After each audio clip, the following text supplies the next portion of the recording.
কই মাছ, কই মাছ, এটা কই মাছ দেখেন কত সুন্দর কই, অরিজিনাল দেশি কই।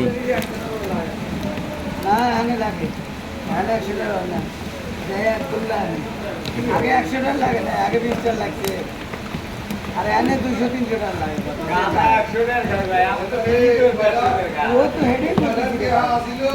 আগে গাঁদা 20 কিনলি দিন গেছে, এনে 100 কিনলি দিন যায়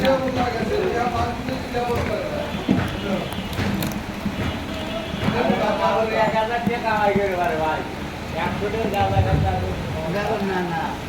গাঁদা খোর গেলে কিনো ওই নাই, খোর গেলে বাবা খোর হিরণ খোর এরা লেগে ধ্বংসর মন, এরা লেগে একবার ধ্বংসর করতে। আর গাঁদা খালি তারা ধ্বংস হয় না, গাঁদা খাওয়ানো সব কাম করে খায়, সব কাম করে খায় তারা করে নিত। আর যারা বাবা ওই হিরোইন